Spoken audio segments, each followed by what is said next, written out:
buenas noches. Estamos aquí en un programa más de Conversando en el 21. Hoy tenemos el enorme honor de estar platicando con Araceli Damián. Araceli, muy buenas noches. Buenas noches.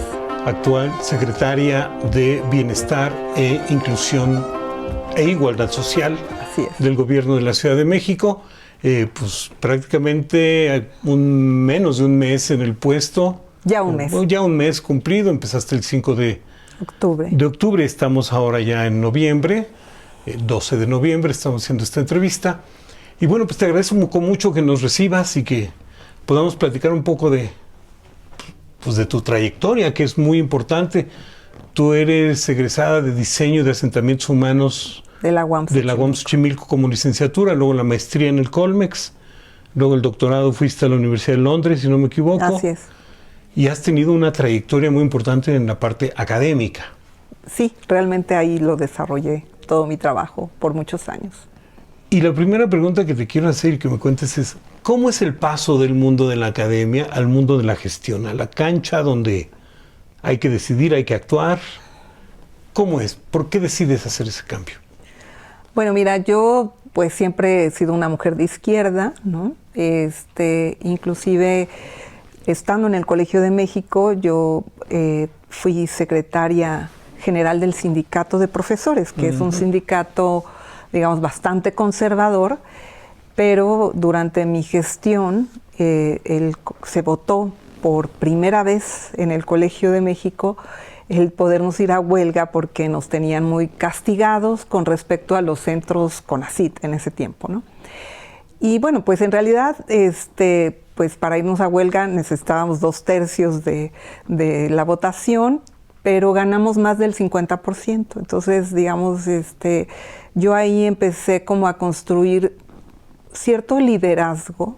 Mis compañeros, mis compañeras del Colegio de México, que son académicos, y por supuesto había gente que, pues, y sigue habiendo gente que es de derecha y no está de acuerdo con el tema de los sindicatos, pero tuve un gran respaldo de las y los compañeros. Tuvimos por primera vez en el Colegio de México un plantón de un día que invitamos a que no trabajáramos y estuvimos ahí en la explanada, que era algo inédito en el colegio. Y bueno, pues además, digamos, pues cuando estaba el PRD, yo no era militante, sino que me invitaron a participar como parte de sus consejos, ¿no? Digamos que se formaban. En el gobierno de Andrés Manuel López Obrador, la entonces secretaria de Desarrollo Social, Raquel Sosa, me invitó a formar parte del Consejo Ciudadano de la secretaría que ahora estoy encabezando, y empecé a tener esos acercamientos. Después vino el rompimiento del PRD y continué en Morena como asesora del movimiento, pero no formaba parte yo del partido. Y cuando vinieron las elecciones para 2015, que era la primera vez que Morena se presentaba como partido político, Clara Brugada me invitó. O sea, en realidad yo la conocía pues en las reuniones, pero no había trabajado con ella previamente. Me invitó a participar y me costó mucho trabajo decidirme, precisamente porque, pues estando en el lado de la academia, viendo el comportamiento político, pues yo no estaba como muy convencida de ser figura política y menos en un puesto de elección. Y bueno, yo acepté, me costó trabajo. Creo que lo platiqué con varios amigos, compañeros, y hubo un colega del colegio que me dijo, mira, pocos tenemos la oportunidad de salir de la academia y enfrentarnos al mundo de la política, y creo que él me decía, yo tuve la oportunidad, me invitaron, no lo hice, y es de los temas que ahora más, ¿no?, lamento. Entonces, eso como que me metió el gusanito, ¿no?, de pues aceptar, y bueno, terminé aceptando. Ya, entonces, sí son como dos campos muy separados, aunque están revisando, digamos, lo mismo. ¿A qué se deberá esto? ¿Tú por qué crees que...? Bueno, en realidad no, o sea, son campos separados sí lo veo así, sí hay conexión, porque, digamos, bueno, yo sí creo que la política pública tiene que estar respaldada en estudios científicos. De hecho, por ejemplo, la escuela de donde yo vengo, finalmente el Colegio de México, la misma UAM, y en Inglaterra la exigencia es esa. Cualquier política pública tiene que derivarse de un estudio. Y creo que también eso ayudó a la posibilidad de que yo participara, porque he estudiado, digamos, por muchos años el tema de la pobreza. Entonces, y de la política social. Entonces, esos temas, pues también, digamos, me permitieron, ¿no?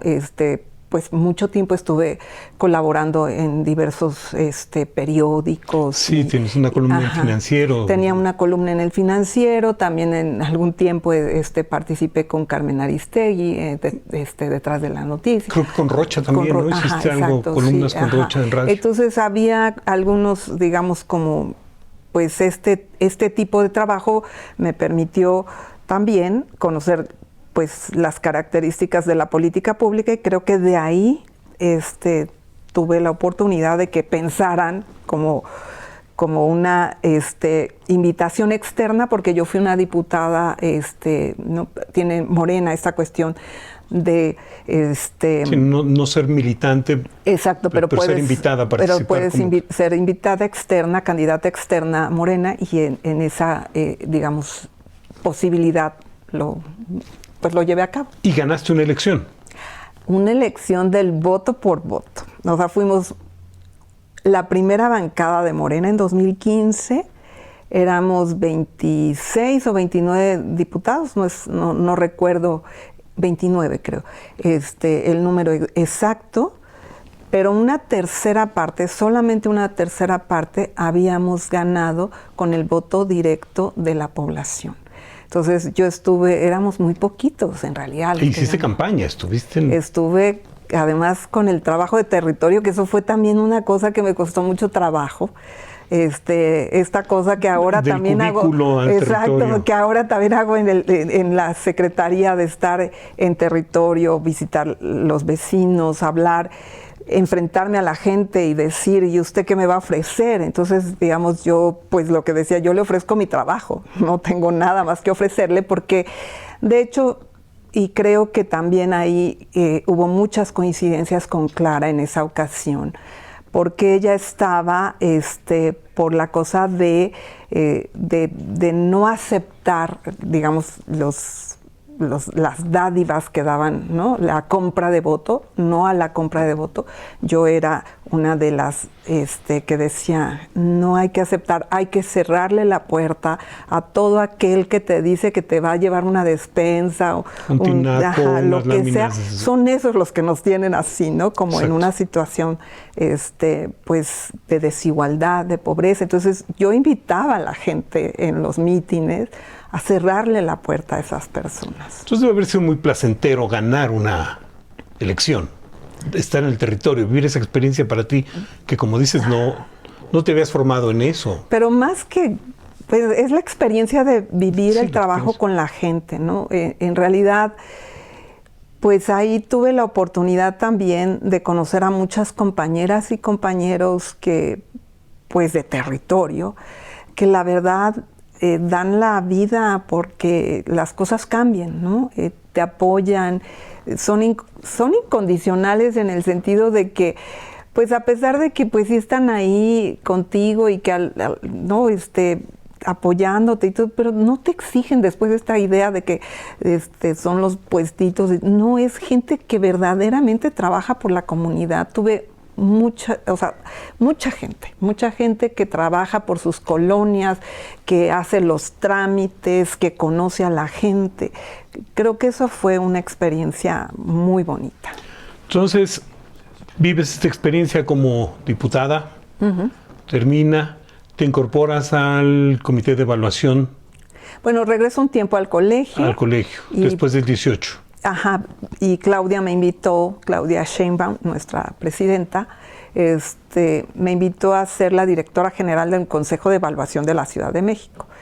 Y me invitó precisamente también por un tema de conocerme en los temas de de pobreza, evaluación, medición de la pobreza, no soy especialista en medición de la pobreza y política pública, que era, digamos, el perfil que ella necesitaba para ese órgano.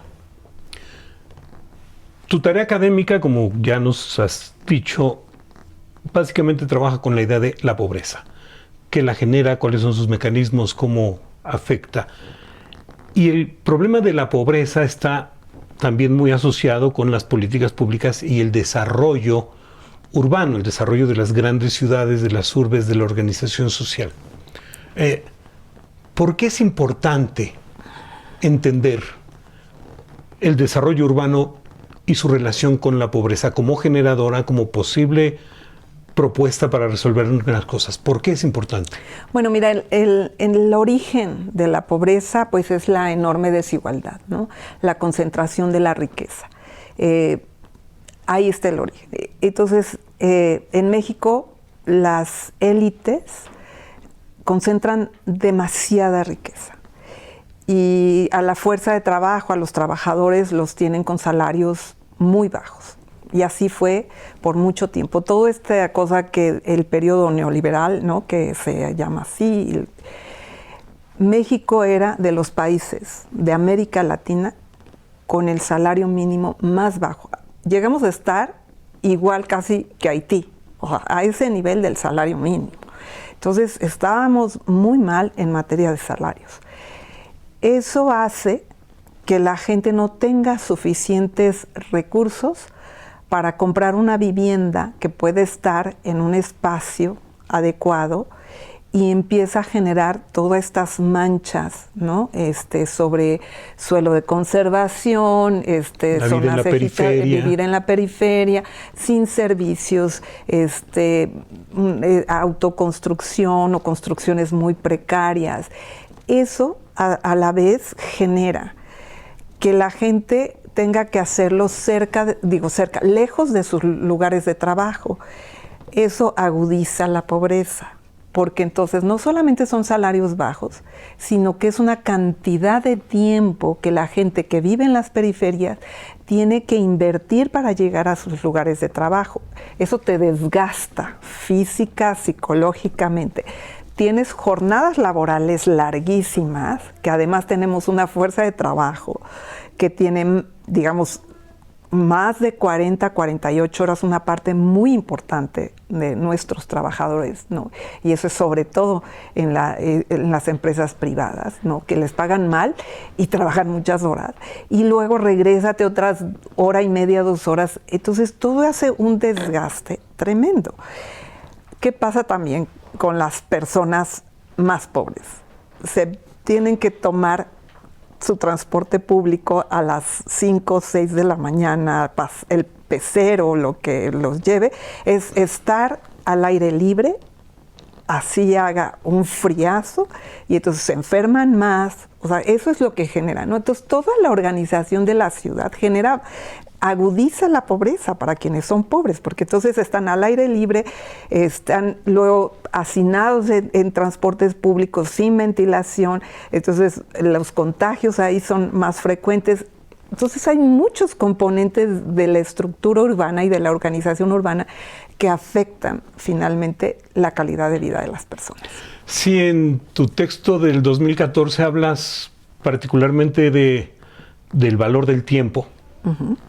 El índice de exceso de trabajo, y pones mucha atención, por ejemplo, en esta idea que es muy interesante de que el tiempo, quienes son ricos en tiempo, digamos, son los que tienen más tiempo de ocio, más tiempo para sí mismos, más tiempo para sus actividades, y casi que mientras más pobre se tiene menos tiempo para la vida familiar, para el entretenimiento, para el ocio, incluso para el descanso. Decías tú, el que se levanta a las 5 de la mañana, o que sale a las 5 de su casa para llegar a la fábrica o a la oficina o donde va, pues no necesariamente durmió bien, porque llegó a su casa muy probablemente a las 10 de la noche. Exacto. ¿No? Entonces, dentro de los valores sociales que tenemos, el de la acumulación del dinero parece ser el fundamental, de los bienes materiales, pero el del tiempo es muy importante. Mira, todos tenemos 24 horas. Sí, o sea, ahí empieza la desigualdad, exacto, ¿no? Mientras que unos pueden acumular muchísimo dinero, las horas no las puedes acumular. Exacto. Entonces, digamos, todos tenemos, entonces los que tenemos, digamos, relativamente más ingreso, pues nos movemos en coche, vivimos en lugares bien comunicados, centrados, todo eso te libera tiempo. Las personas que viven en la periferia gastan muchísimo tiempo para eso. Y digamos, normalmente se mide la pobreza solamente con el ingreso, entonces se cree que solamente el ingreso es la fuente del bienestar de las personas. Pero no solamente eso. Digamos, tú puedes comprar frijoles, pero si no tienes tiempo para consumirlos, no te los puedes comer. Entonces, o los compras ya precocidos que te cuestan más, o cocidos, o tienes que disponer del tiempo para cocerlos. Entonces, eso hace que la relación entre ingreso-tiempo sea muy estrecha y que muchos hogares, para tener un nivel de vida más o menos deseable, o modesto más bien, digno, pues tienen que pasar mucho tiempo trabajando, ¿no? Y entonces hay una parte de ellos que, a pesar de que están por arriba de la línea de pobreza, están en un desgaste físico, emocional, su salud no se la cuidan, no tienen tiempo para hacer ejercicio. O sea, hablamos, por ejemplo, México tiene un alto índice de obesidad pero no nos preguntamos a qué hora la gente tiene tiempo para correr, para hacer ejercicio. No nos preguntamos. Para ir al mercado a comprar verduras, y además que se necesita dinero también. Así, y una serie de cosas. Entonces, esta combinación de ingreso-tiempo, las familias que más mal están son las que tienen una carga enorme, ya sea de trabajo remunerado o de trabajo no remunerado, que tiene que ver con el cuidado, ¿no? Las familias grandes, con niños pequeños, que trabaja mamá y papá, esas familias, o sea, su desgaste de tiempo es enorme, ¿no?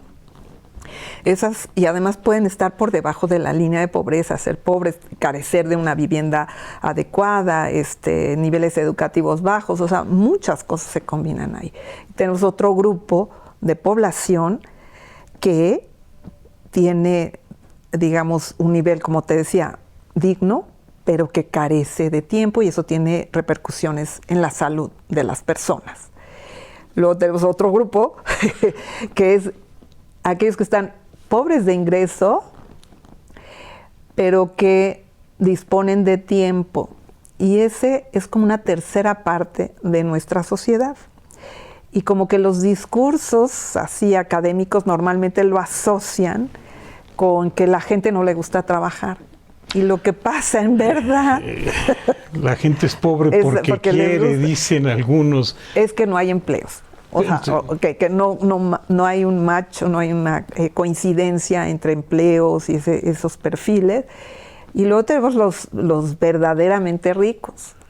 Vamos a quedarnos ahí porque lo que nos estás contando tiene que ver con que la pobreza no es solo económica. Exacto. Tiene muchos elementos de contexto. Vamos a hacer un corte y ahora regresamos para seguir platicando con Araceli Damián aquí en Conversando en el 21. Regresamos.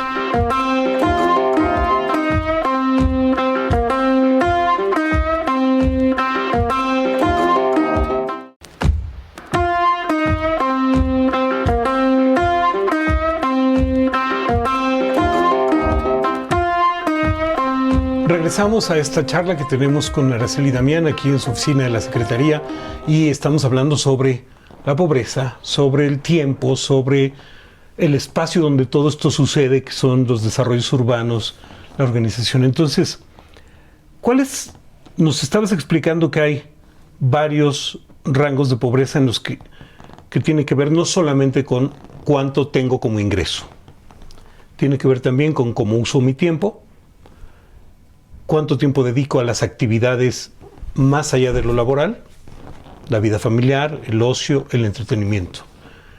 Y nos explicabas 3 rangos, pero nos fuimos al corte hablando de el último rango, el de los ricos. Los ricos de tiempo y también de ingreso. Entonces ese es un valor importante. Mientras no tengas riqueza de tiempo y de ingreso, las cosas se complican bastante, supongo. Pues sí, en realidad las otras 3 categorías de las que te estaba hablando, pues sí tienen dificultades, ¿no? Para solventar, por un lado, la parte económica y por el otro lado de necesidades propias de cuidado personal, de convivencia con la familia o de poder desarrollar las actividades que les sean placenteras, el deporte, el arte, la música, ¿no? Creo que estamos muy en la cultura del trabajo, ¿no?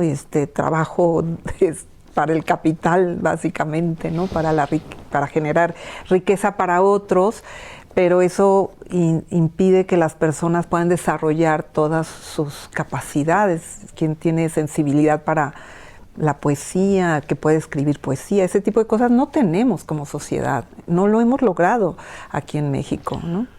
Porque como que vivimos en un entorno en el que se exalta básicamente lo que tiene que ver con el trabajo. Sí. ¿No? Esta idea de, incluso el término workaholic. Exacto. Que se solía usar como, ya no eres un alcohólico, sino lo que se vuelve una adicción es el trabajo, pero se lo exalta, ¿no? Sí. Hay como esta idea de que hay que trabajar y hay que ganar tiempo. Pero no se gana el tiempo. Pero no se gana en ningún lado. En ningún lado. Es el tiempo que perdiste, ya lo perdiste, ¿no? No lo puedes recuperar. Y esta cosa de reducir los tiempos para hacer todo más rápido también, pues no nos lleva a un buen sistema tampoco de producción. Hay muchos problemas generados por el mismo sistema en términos de el tipo de rutinas, ¿no? Trabajos rutinarios o está el otro lado, ¿no? Con la automatización ya también tenemos muchos empleos en donde la gente ya no tiene nada que hacer, ¿no? Pero el trabajo a distancia. Tiene trabajo a distancia, es otro, pero digamos, está esta idea de que tenemos que estar 8 horas en una oficina, aunque el trabajo que podemos hacer por todos los procesos de automatización y todo eso ya lo hacemos en 4. Entonces, en realidad, no, o sea, estamos como que las utopías, como dice Clara, las tenemos que ir construyendo en todos los ámbitos, ¿no?, de la sociedad. Claro. Esta idea de el horario fijo en la fábrica, el horario fijo en la oficina, la idea de que tiene que ser presencial. En las grandes urbes, las grandes ciudades, uno de nuestros más grandes problemas, lo decía hace un momento, son los traslados. Otra vez, los más pobres se trasladan mucho más tiempo, en condiciones mucho más complicadas. Eres rico, tienes un buen auto, aire acondicionado, exacto, chofer, no necesariamente vas muy lejos, pero pues, la gran masa urbana pues, se mueve en grandes trayectos, en momentos muy incómodos, y eso debe ser muy estresante, muy fatigante. Entonces, la desigualdad. Cuando hablamos de desigualdad, ¿de qué estamos hablando? En las ciudades hay barreras, hay condiciones que fomenten la desigualdad. Pues en realidad sí, ¿no? Porque, digamos, está, como yo te decía, el acceso al suelo es un tema muy importante. Y entonces, digamos, lo que ahora está pasando precisamente con esta posibilidad de hacer el trabajo a distancia, ¿no? Tenemos estos nómadas, ¿no? Digitales que, pues, digo, es un proceso que está pasando en el mundo, ¿no? No solamente es México, lo que pasa es que México está como muy cerca de Estados Unidos, entonces también, digamos, muchos norteamericanos y europeos que quieren estar también cerca de sus oficinas, pues finalmente vienen a vivir a México. Eso hace que suban las rentas muchísimo en ciertas áreas y que entonces lo que se pagaba en rentas, pues entonces la clase media empieza a buscar en ciertas colonias, que antes eran colonias como de clase baja, pero que van revalorizando y los que terminan saliendo porque sigue subiendo y subiendo la renta, pues son los más pobres y son los que se van a tener que ir de nuevo a la periferia, ¿no? El otro tema es que, por ejemplo, los espacios públicos de recreación y todo, en realidad hay un tema muy fuerte porque hay pocos parques, pocas áreas verdes en la ciudad y todo se ha hecho ahora así como las plazas, ¿no? Estas plazas comerciales. Entonces la gente, pues la mayoría de la gente de menores recursos difícilmente tiene acceso a esos espacios que se han vuelto como los espacios recreativos. Y otro grupo, pues nada más va ahí a mirar las ventanas, ¿no? Digo, las vitrinas. Sí. Y entonces esos moles que se construyen, ¿no? Que no conservaron espacio que debe de ser público, pues se termina privatizando. Y lo mismo pasa, ¿no? Que los deportivos, una serie, inclusive canchas que a veces se construyen por parte de los gobiernos, pues terminan cobrando que la clase de esto, que la clase del otro. Entonces eso hace que no tengan acceso las personas, ¿no? Entonces de pronto el aprovechamiento del tiempo de ocio, del entretenimiento, cuesta también. Muchísimo. E incluso algunos antropólogos hablan mucho de estos centros comerciales como los no lugares, ¿no? Exacto. Los sitios que no tienen identidad, no hay tradición. Entras a un centro comercial y todos son iguales. Están las mismas tiendas, pero participar de ese espacio se vuelve un consumo también. Sí, claro. O sea, hay que invertir dinero. Sí, además hay como unas ciertas reglas, ¿no? Para poder acceder. O sea, digamos, si te ves como una persona muy pobre, pues hay un policía que ya te deja pasar, ¿no? Entonces es un espacio semipúblico que tienes derecho de acceso según cómo te veas. Hay ciertas barreras, ¿no? Pero digamos, en términos creo que de las políticas públicas, por ejemplo, que se está promoviendo actualmente desde el gobierno de la ciudad es precisamente crear espacios públicos gratuitos de calidad donde los y las niñas puedan tener acceso a las albercas, a gimnasios. Aprender. Ajá, exactamente. Entonces, en las utopías, ¿no? Ya. Entonces, los espacios públicos de alguna manera se han venido privatizando o se vinieron privatizando. El ocio y también se privatiza de alguna manera. Sí. Porque pues, crecen más y más los centros privados y comerciales y hay como toda una construcción social incluso de darle más valor a eso que al parque, que a caminar, que a andar en bicicleta y ese tipo de cosas. Las ciudades, las urbes, ¿viven esas condiciones igual que los centros rurales? ¿O hay particularidades que podrías reconocer y explicarnos cómo funcionan? Porque a fin de cuentas a ti te va a tocar, pues todos a veces creemos que la Ciudad de México es una gran urbe, pero tiene cualquier cantidad de suelo de conservación, de áreas rurales, de pueblos todavía incorporados en el esquema de la ciudad, pero que están prácticamente en esa condición rural. ¿Sucede igual en el centro de la ciudad que en las áreas rurales? No, bueno, por supuesto que, digamos, tienen sus propias lógicas, ¿no? Ahí, pues, dada, por ejemplo, la densidad de población, pues, no es la misma, ¿no? Tienes una densidad más pequeña. Tienes, digamos, lo que se ha observado en los últimos años es que cada vez más población rural depende de empleos que están en ciudades pequeñas o medianas y que combinan su producción agrícola con el ingreso que proviene de estas, entonces, es zonas urbanas. Entonces hay una gran relación. Entonces muchas veces también ellos tienen que tener estos traslados de los que estábamos hablando, que les toman mucho tiempo hacia esos centros. Muchos de ellos trabajan, por ejemplo, de albañiles, otros trabajan de... Seguimos. Otros trabajan en los servicios, ¿no? En restaurantes, una serie de cuestiones de esa naturaleza, como meseros o como, ¿no? Pero entonces hay una relación. El otro tema, pues, es que la calidad de la vivienda normalmente es mucho más precaria en el medio rural que en el medio urbano. Y hay como una idealización también de vivir como en lo rural, ¿no? Que todo es muy fácil. No, es muy complicado, ¿no? De hecho, nosotros en la Ciudad de México, la mayor parte del territorio de la Ciudad de México es suelo de conservación, ¿sí? Área rural.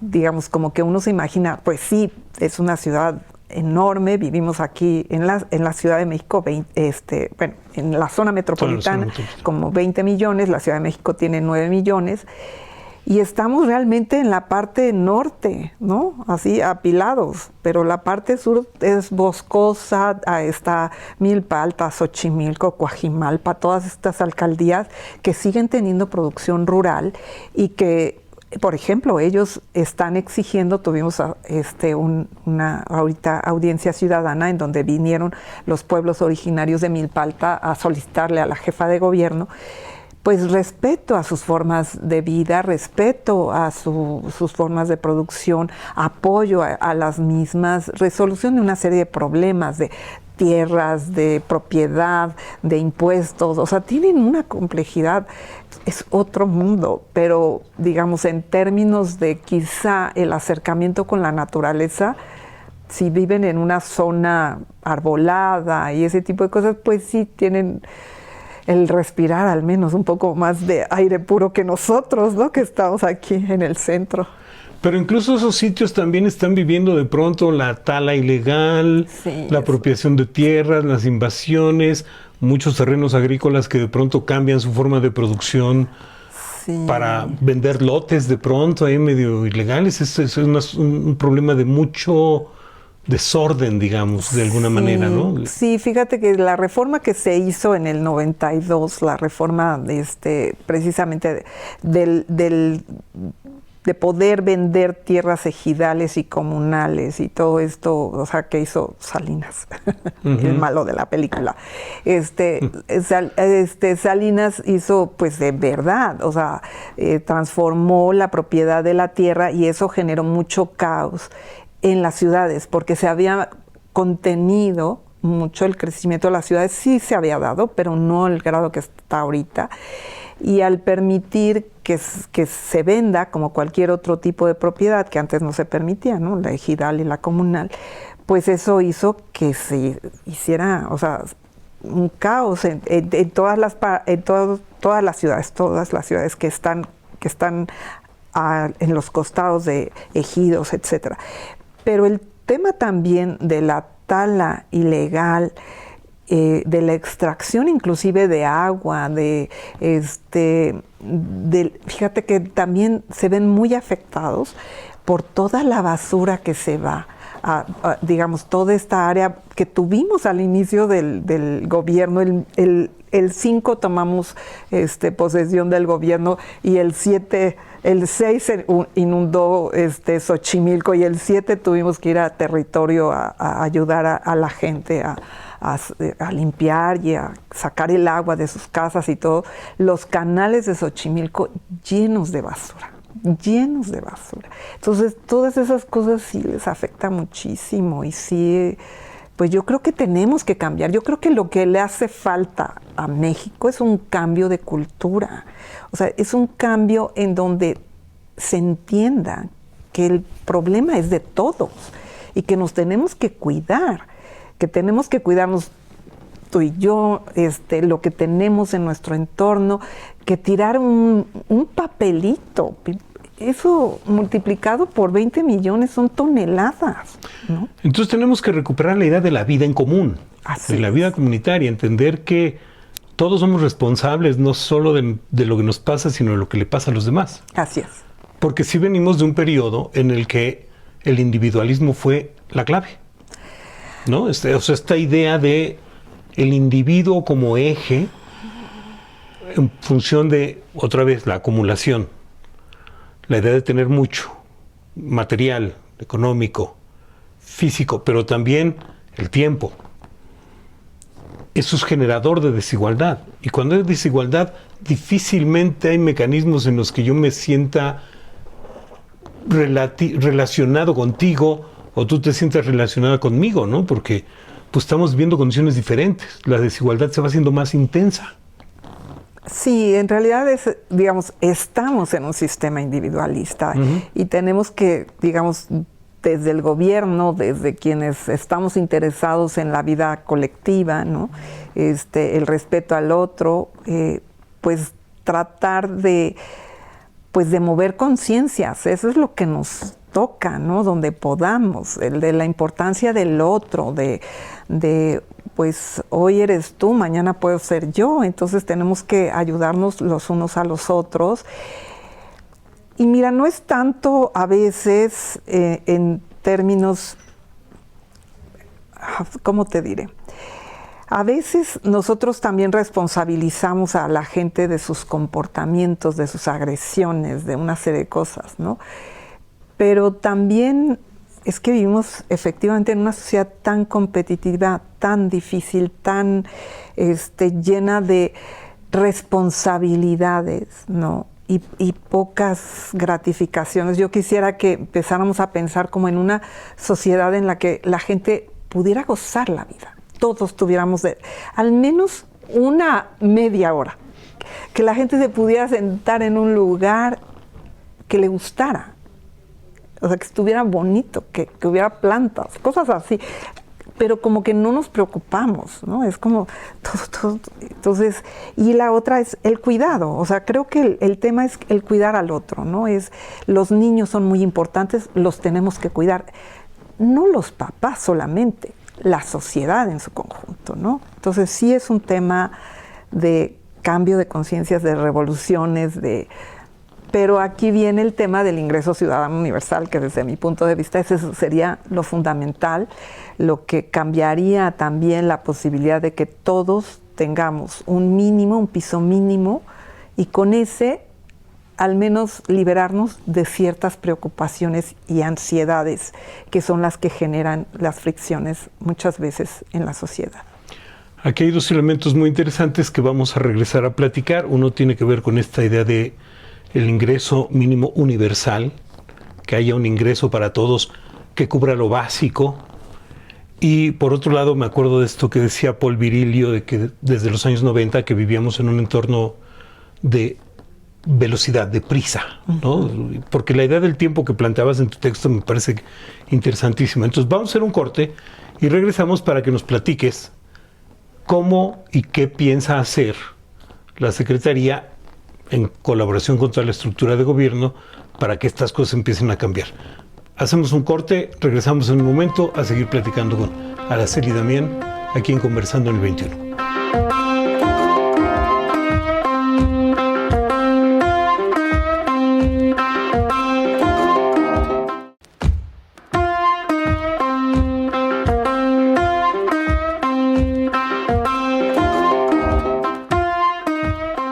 Bien, regresamos, seguimos aquí platicando con Araceli Damián sobre la pobreza, la ciudad y sobre la tarea concreta que decidiste llevar a cabo como secretaria de Bienestar e Igualdad Social. Viniste de lo académico, estudiaste varias cosas, la pobreza particularmente, su circunstancia y condición en las grandes urbes, las políticas públicas, y tomaste la secretaría. Y ahora te toca estar en la cancha. ¿Cuáles son tú las más importantes problemáticas o barreras que hoy identificas desde el sillón de la Secretaría de Bienestar e Igualdad Social? Pues mira, hay un gran reto precisamente en materia de bienestar, ¿no? Hay una deuda social muy amplia en lo que se puede llamar bienestar, ¿no? Bienestar entendido no en esta cuestión de tener dinero, sino en esta conjugación, ¿no? de digamos, satisfactores en términos de educación, salud, tiempo libre, ingreso, ¿no? Que es mucho más compleja, que no haya pobreza de tiempo. Pues desde la Secretaría se va a transformar, ya tiene, digamos, como una trayectoria desde hace varios sexenios, se planteó primero como una idea de un desarrollo social, precisamente todavía era esa idea de lo social, y después se pasó a la parte del bienestar como un concepto más amplio, que no nada más es lo social, sino también es lo social y lo individual, ¿no? Pero se ha centrado mucho en programas sociales muy específicos y que han ido creciendo. Uno de ellos es el de comedores, por ejemplo, ¿no? Tenemos comedores que a la gente le da pues comida subsidiada o gratuita miles y miles de comidas se reparten en toda la ciudad. Ese ha ido creciendo cada vez más. El otro es uno que se llama Mejoramiento Barrial y que ha cambiado de nombre, pero que era pues la idea de recuperar el espacio público en las unidades habitacionales, ¿verdad? Porque pues aquí hay un tema de que se edificaron muchas unidades habitacionales para trabajadores en la Ciudad de México, pero nunca se pensó cómo mantenerlas bien, ¿no? Porque hay un costo comunitario que es muy difícil que lo puedan pagar todos. Entonces muchas de ellas se deterioraron, los espacios públicos, entonces entró ese programa y es un programa muy bonito. Digamos, los vecinos de la unidad habitacional se tienen que poner de acuerdo para ver qué quieren hacer en su unidad para mejorarla. Y la parte más fuerte, más dura que tiene la Secretaría, dura en el sentido de, digamos, yo había estudiado la pobreza y ahora te puedo decir que, pues, estamos albergando a las personas más pobres, de las más pobres de nuestra ciudad, que son las personas en situación de calle. Es una tarea que también le toca a la Secretaría, que muchas veces se mira a esta gente en la calle como, pues, que sí son unos borrachos, unos drogadictos, que sí son unos ladrones. Una serie de prejuicios. Sí, exacto. Pero en realidad, si uno se pone a pensar, es responsabilidad de la sociedad. Ellos llegaron ahí porque nosotros fallamos como sociedad, porque le falló la sociedad a esa persona. Rompió su familia, la quebró o generó situaciones de violencia por falta de empleos, o sea, todo ese tipo de cosas llevan a esas personas a estar en esa situación. Pero, perdón que te interrumpa, pero es un problema social. Sí. No es solamente una acción de gobierno o una cuestión del Estado, es decir, somos todos socialmente qué tan responsables y participativos, me imagino. Sí, claro, pero digamos, a nosotros lo que tenemos es, pues, invitar a esta población o llevar a esta población a nuestros albergues y ahí darles alimentación, cobijo, pues higiene. Tenemos personas que requieren, digamos, tratamientos médicos o psiquiátricos, ¿no? Tenemos este problema de mucho abandono de las personas con problemas psiquiátricos. Como ya no como cambió la ley, ya no se hacen psiquiátricos públicos, hay pocos espacios, los privados son carísimos y la gente termina dejando a sus familias en la calle, ¿no? Entonces ahí es un tema que tenemos que revisar, tenemos que resolver, pero tenemos nosotros albergues donde tenemos personas en esta situación. Y ahora que ha surgido el tema de migración, ¿no? La Ciudad de México, pues era una ciudad que difícilmente era de paso, ¿no? Todos estos cambios que ha habido de la política migratoria en Estados Unidos, que han tenido que solicitar aquí, ¿no? Cuando son refugiados o cuando son migrantes y quieren pasar allá, tienen que hacer sus citas. Están viniendo muchos migrantes a la Ciudad de México. También abrimos servicios de albergue para migrantes, que son temporales.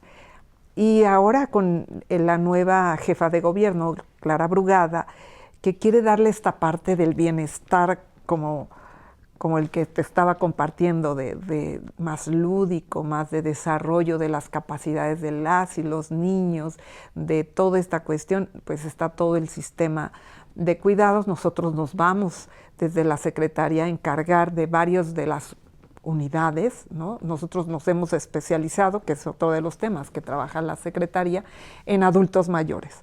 Entonces, por ejemplo, vamos a estar ahí trabajando en las casas de día de las utopías, las personas con discapacidad, varios temas. Está muy amplio y creo que pues es muy interesante que todo lo que yo estudié, ¿no? Todo lo que leí, todo lo que pues ahora lo estoy viviendo en la práctica, estoy viendo todas las dificultades que enfrentan los gobiernos para poder atender a esta población, ¿no?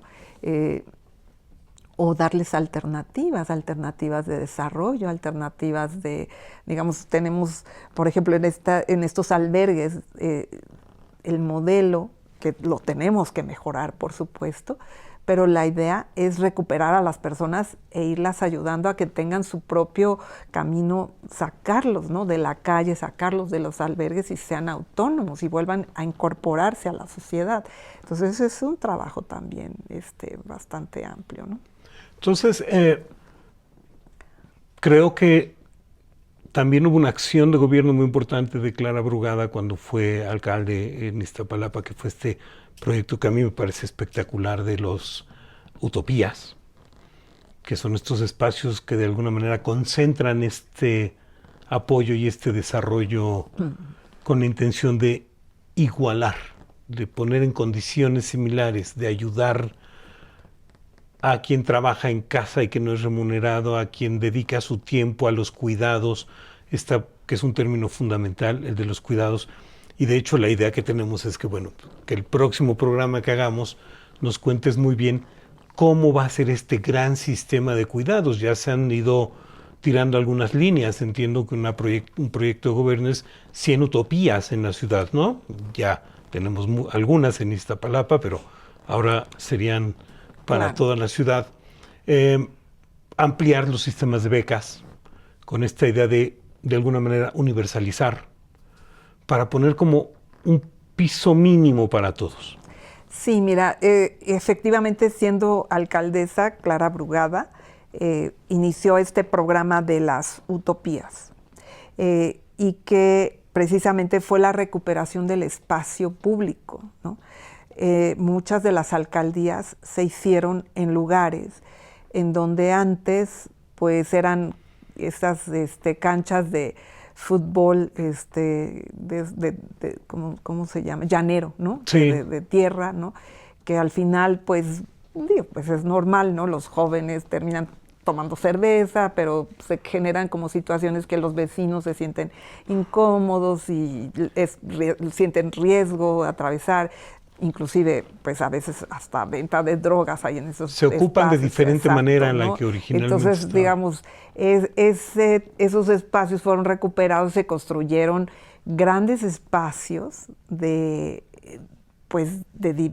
cultura, de deporte, de bienestar, ¿no? Entonces hay albercas semiolímpicas, pero imagínate, pues ahorita Iztapalapa es la alcaldía con el mayor número de albercas semiolímpicas en la ciudad. O sea, ¿tú te imaginas un niño de Iztapalapa algún día? O sea, lo más que llegamos a tener fueron las playas con albercas. Las playas de Marcelo. De Marcelo, ¿no? Hace varios años. Pero bueno, es un proyecto totalmente distinto. Pero aquí es que aprendan a nadar, pero desde pequeños, desde bebés. Y entonces ahí tienes la potencialidad de que los niños en tarde o temprano puedan competir, sacar medallas. Ya tienen una ilusión. Esos niños los salvaste de un montón de cosas, de las drogas, de salir de la escuela, por el simple hecho de darle un espacio gratuito de ilusión a los pequeños. Porque no solo quieren ocupar el pequeño tiempo libre, sino formarles. Exactamente. Generar hábitos. Así es. Sacarlos de ciertas prácticas para llegar a otras. Y se está pensando que al mismo tiempo que el niño esté nadando, la mamá también pueda tener una clase de economía del hogar, de hacer manualidades, de danza. Una hora de spa, en un spa.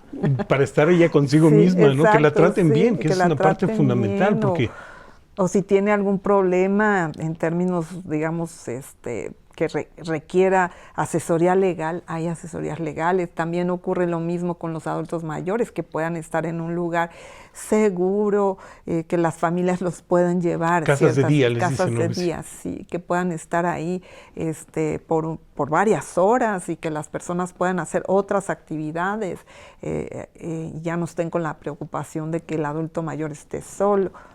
Porque además nuestra sociedad es una sociedad que no tenga mucho la costumbre, por ejemplo, de la casa, del albergue para los adultos, es decir, de las casas hogar para los adultos o los asilos, como se les llamaba, ¿no? Sino la estructura familiar sigue haciéndose cargo mucho de sus adultos mayores y de los niños. Sí, pero digamos, aquí la cuestión es que ha cambiado mucho la familia mexicana también. Y cada vez, digamos, antes pues había menos participación femenina en el mercado laboral. Ahora que hay más, pues los adultos mayores pasan más tiempo solos que lo que ocurría hace 20 años, hace 10 años. Ahora más personas participan en el mercado laboral, más tiempo pasan solos.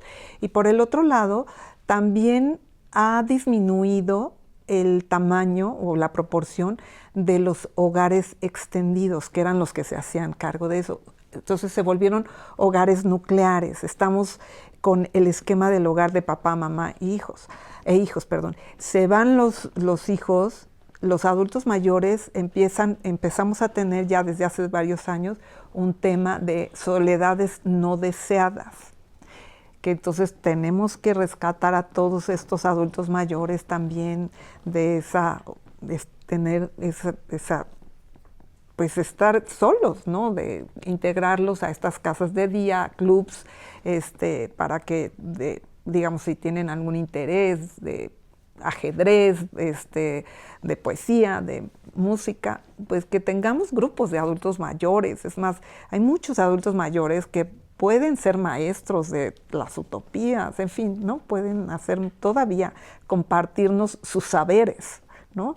Sí, que no acabemos en esta lógica como de arrumbarlos, como de dejarlos ahí sueltos y a ver qué pasa con ellos, ¿no? Que es una cosa que en otra sociedad estamos viendo que sucede cada vez más y más, que de alguna manera es un planteamiento que aquí, pues ya desde el gobierno anterior se decía mucho, ¿no? Andrés Manuel López Obrador insistía mucho en esta cosa de la familia mexicana, y el primer espacio de asistencia social era la familia, y esta familia que sigue siendo amplia, en la que hay como muchos intercambios y demás. Estamos llegando al final del programa. Y pues lo que quiero es agradecerte, por un lado, que nos hayas recibido esta amabilidad, y la otra es que pues vayamos ya concertando la cita para que en el siguiente programa nos cuentes de qué va a ir el sistema de cuidados. Claro, con tu papel va a ser fundamental, me imagino. De alguna manera te va a tocar coordinar mucho de ese programa, ¿no? Así es, vamos a tener la tarea en la Secretaría de coordinar varias áreas, pues el programa de las utopías, pero también varios servicios, ¿no? Que vamos a estar ofreciendo desde ahí y llevando varios programas que precisamente forman parte del sistema de cuidados. ¿Y tú estás ahorita trabajando directo en la construcción de ese sistema? Así es. Estamos, todas las secretarías, ¿no? Participamos, pero por ejemplo nosotros vamos a llevar 3 programas sociales, ¿no? Que están encaminados precisamente a generar, o ser parte integral de este sistema de cuidados. Ya, pues te agradezco muchísimo otra vez que nos recibieras. Muchas gracias por la invitación. Interesantes cosas las que sabes, y sobre todo esto, que ya estés en la cancha de veras enfrentándolas, que no debe ser muy fácil. No. Te agradezco, y pues nos vemos en el siguiente programa para que nos cuentes el sistema de cuidados, porque creo que es una idea muy importante y a todos nos tiene que involucrar de alguna manera, ¿no? Entonces, con mucho gusto. Araceli, mil gracias por recibirnos. A ustedes también, amigas y amigos, les agradecemos mucho que estuvieran con nosotros en este capítulo de Conversando en el 21, y nos vemos pronto. Muchas gracias, buenas noches, hasta luego.